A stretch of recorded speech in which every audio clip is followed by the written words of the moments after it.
Magandang araw po sa mga tagapakinig. Itago nyo na lang po ko sa pangalang Kulas. 22 anyos, Tubong, Batangas. Nais ko pong ibahagi sa inyo ang aking kwentong katatakutan. Patungkol po ito sa aking kaklaseng malihim. At yun po ay si Andrew. Unang pasukan pa lang namin bilang high school student ay kapansin-pansin na agad si Andrew. Si Andrew ay aking kaklase at siya ay madalas mag-isa sa kanyang upuan. Malimit din itong magsalita at madalas tinutuksong weirdo ng aking mga kaklase. Kapag tinutukso si Andrew ay palihim na lamang itong lumalabas ng eskwelahan. May mga time nga na hindi alam ng teacher namin na wala na pala si Andrew sa kanyang upuan. Hindi ko alam kung bakit lagi siyang tahimik. Lagi lang itong tulala at paminsan-minsan ay parang meron itong kinakatakutang bagay. Isang beses nga ay bigla ko siyang kinalabit at agad din itong nagulat. Bagay naman na aking pinagsisihan sapagkat imbis na lumapit siya sa akin ay lalo lang itong napalayo. Dahil nahihiwagaan ako kay Andrew kaya gusto ko siyang maging kaibigan sapagkat alam kong matutulungan ko siya sa kanyang problema. Ngunit sa halip na maipagkaibigan siya sa akin ay lalo siyang lumalayo. Isang araw ay napagpasyahan kong mag-imbestiga patungkol kay Andrew. Una kong inalam kung saan siya nakatira at kung ano ang kanyang mga hobby. Nalaman ko na nakatira siya malapit lamang sa eskwelahan. Mga 3 kanto o 4 na kanto ang layo. Hindi kagaya ng bahay ko na halos inaabot ako ng kalahating oras sa paglalakad bago ako makarating ng eskwelahan. Nalaman ko rin na mahilig pala si Andrew magbasa ng mga aklat at naobserbahan ko rin na madalas siyang pumunta sa library upang magbasa ng mga books. At doon ay unti-unti kong pinag-aralan ng kanyang mga galaw. Hanggang sa isang araw ay napagpasyaan kong magtanong-tanong sa kanilang mga kapitbahay. At isang ali ang aking napagtanungan. Ayon sa kanya na ang nanay daw ni Andrew ay namatay dahil daw ito ay nalason. Ang tatay naman daw nito ay lasinggero. Kaya naman ang tanging tiyahin niya lamang ang nag-aalaga sa kanya. Ang tiyahin daw ni Andrew ay matandang dalaga. Kaya naman natututukan siya nito sa pag-aalaga. Lubos akong naawa sa kalagayan ni Andrew.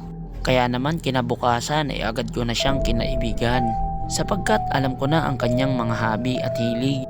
Pagkarating ko pa lamang sa eskwelahan ay tumabi agad ako sa kanya at noong una ay nailang pa ito. Ngunit nung inabot ko sa kanya ang paborito niyang basahing aklat ay doon siya nagulat at ngumiti. Mga ilang araw kong inulit ang routine. Hanggang sa nakuha ko na ng buo ang tiwala ni Andrew. Habang nagbabasa kami ng aklat ay natanong ko sa kanya ang patungkol sa kanyang mga magulang. At kagaya ng kwento ng matanda ay ganoon din ang kwento ni Andrew. Okay na sana ang kwentuhan namin nang bigla niyang binanggit ang isang nakakatakot na bagay. Ayon sa kanya ay sinusundan siya ng kanyang magulang, ng kanyang ina. Nung nabubuhay pa daw kasi ang kanyang ina ay may inutos ito sa kanya na hindi niya nasunod. Kaya ito daw ay nagalit. At ayon sa kanya bago daw ito malason ay may inutos ito sa kanya. At yun ay halos hindi na rin maalala ni Andrew. At ayon kay Andrew ay nakikita niya ang kaluluwa ng kanyang ina. At kung gusto ko rin daw itong makita ay pwede daw mangyari yun. Dahil sa pagbabasa ni Andrew ng mga books ay may natuklasan siyang paraan upang makita niya ang kanyang ina kahit ito ay nasa kabilang buhay na. At ayon sa kanya ay makikita ko rin daw ang kanyang ina kung gagawin ko raw ang ritual. At dahil sa kagustuhan kong malaman ng katotohanan ay sumang-ayon ako kay Andrew. Ang pamamaraan pala na yon ay ang sign of the bird. At kahit hindi ako ganong naniniwala sa ganun ay sinubukan pa rin namin.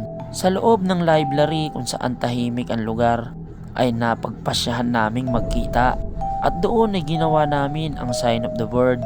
Ngunit ako'y nagkamali. Dahil nang ipikit ko ang aking mata ay tila nahilo ako. At habang gumagalaw ang baso sa aming kamay ay unti-unti ko minulat ang aking mata. At doon nakita ko ang mama ni Andrew. Ngunit ang itsura nito ay hindi na kaaya-aya sapagkat ito ay talagang nakakakilabot. Nakakatakot ang itsura nito na tila ba para kang napunta sa impyerno.